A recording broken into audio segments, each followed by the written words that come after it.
I have so much to do today. I need to call the realtor. I need to list the condo. I need to touch up paint. I need to pack more. It's a full day of things to do. And I'm going up to the barn.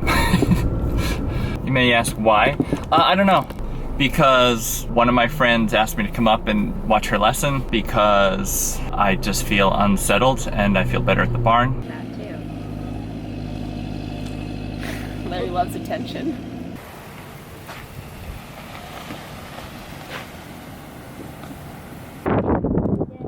What's up, YouTube?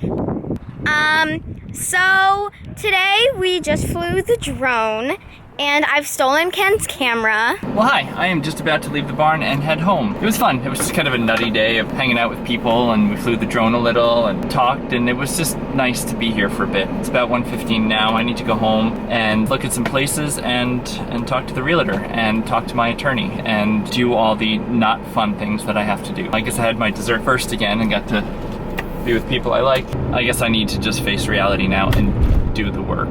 It's just weird to pull the trigger on it. While I was out doing drone stuff, my wife did text me and asked if I'd contacted the realtor yet, so. I just need a quick minute. I am so upset and ragey and out of my mind today. I get home from the barn and I was updating all the things on my phone, getting stuff set, and for some reason the American Airlines login information was at the top of my list because it's AA.com. I wanted to see how many frequent flyer miles she had because I want to split those up because a lot of those were things we earned together on our credit card. And when I went into the American Airlines thing, it showed me that she has a trip planned. And on 2 days before her surgery, she booked a trip to French Polynesia for Christmas. Leaving December 21st, coming back December 29th or so. And it sent me into a rage. I went bonkers because one, that was a trip we always wanted to do.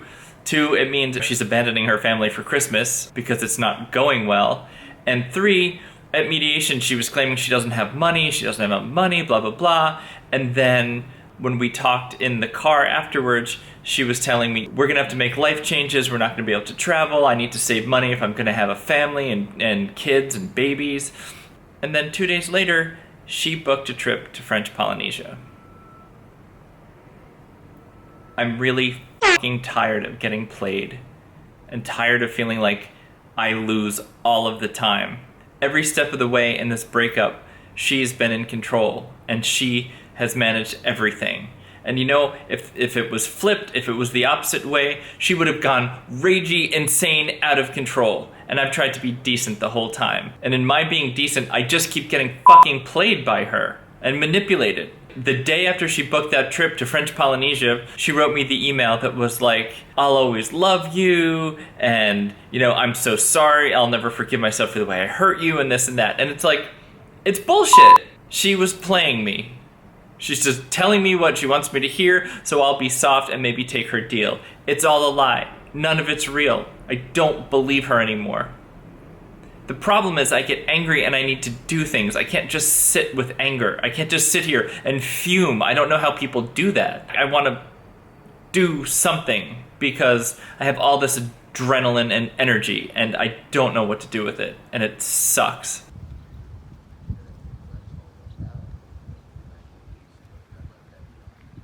I'm going down to look at Vichy right now to see about living there. I am upset. I am pissed off.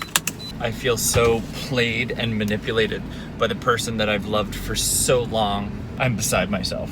I came home from the barn with the best intentions of listing the condo and getting things together and looking for apartments and doing the things I said I would do. I logged into American Airlines to look at how many miles she had or we had acquired. And I don't know, like, what a freak timing, but I logged in and it showed recent activity, and on July 18th, she booked a trip to French Polynesia over Christmas. So two things on that. One, it means she's not gonna see her whole family on Christmas. So that speaks kind of loudly to her new relationship situation. She's just gonna be like, F you everyone. So that's happening. And also, it just sent me into a rage because she lectured me so much about money. Telling when it comes to spousal support, I don't deserve anything, I should just walk away. She doesn't have the money I think she has to make concessions. She's scared about the future. She might not even have a job when she moves to San Francisco. All of these things. Then a couple days after that, 2 days to be specific, she booked a trip to French Polynesia for Christmas for a week. That doesn't sound like a cheap trip to me. That doesn't sound like somebody who is saving money for the family she wants to have or for the babies that she wants to have, which is what she told me. It just sent me into I am ragey and upset. And I'm not contacting the realtor today because fuck you. Because I don't want to. Fuck you. You fucking fuck. I don't like feeling played and manipulated. And then the day after she bought the tickets to Polynesia, she sent me that email that's like, I'll never forgive myself for how mean I've been. I'll always love you. I appreciate how good you've been to me. Fuck! She is all over the board. She is crazy bonkers. Like, that's a trip we wanted to go on. That was one of our dream trips. How does that work out? How are you running a barn and then go on a week-long trip to Polynesia? What aren't we getting out of this story? Or what am I not getting? Do other people know? I get very paranoid. This is a terrible process. So I'm going to look at really small apartments now because that's all I'll be able to do. Fuck her. I'm so fucking mad at her. That would be the danger of living in Little Italy. I would be right next to Salt and Straw and probably eat more ice cream than I should. The location's amazing. The studio's pricey, but I really like it. Not quite as good as, Aviate, but I don't know. I need to think about it. I'm feeling pretty low right now. I'm feeling like doing something kind of rash, which is a bad idea. So I need to sleep on it, think about what my life might look like. So I looked at 2 units in the VG building. It's very nice. It feels fancy. Nobody's lived in the units yet. The appliances are nice. You would definitely be living in a room with your stuff. It's expensive. I need to think about that and whether or not I want to pull out of savings to live somewhere nice for a year to just feel fine, to feel like I'm not losing. How much am I willing to spend out of my savings to live somewhere for a year? $6,000? Would I be willing to spend $500 a month out of my savings? It seems insane, but I don't know. I'm really fucked up right now. I don't know what's good. I don't know what I want. I'm trying to figure out how to be okay. And she's traveling, buying a horse barn. She's getting it all. So can I live somewhere nice? Tiny, but nice? Place today was good. Just, 570 something square feet for what would end up being $2,500 a month. That's insane. It's insane. Yeah, it's insane. I don't know. Or move farther afield, or I don't know. I'm going to Idea 1 now, and I'm hopeful that maybe this will be cool. I'll let you know.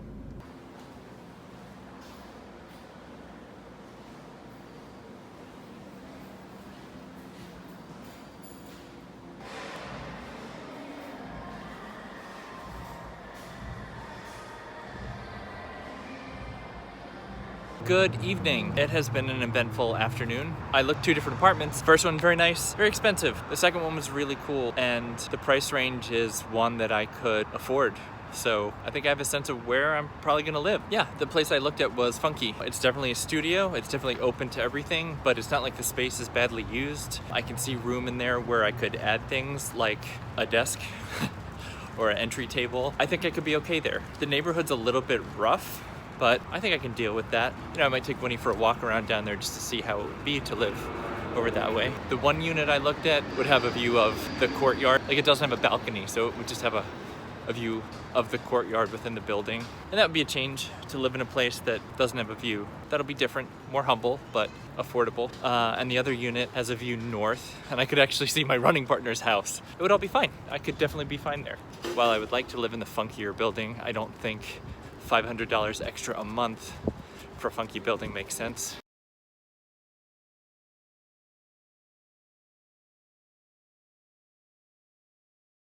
I'm headed up to the store to get some food, popcorn and yogurt and limes, and I think I'm good on LaCroix, but maybe some actual food, like vegetables. I should probably start eating smarter and healthier. Today's been a very strange day. I don't know if I've experienced a change or it's just a temporary anger situation. My feeling right now about her is I'm just done. I'm done with her. I'm angry and hurt and upset and I'm done. And she texted me today asking if I contacted the realtor and I didn't write her back. And then she texted back, hi, question mark, a couple hours later, and I'm not writing her back. And I'm sort of like, fuck you. I'm done with this bullshit, this game playing, this I don't have any money.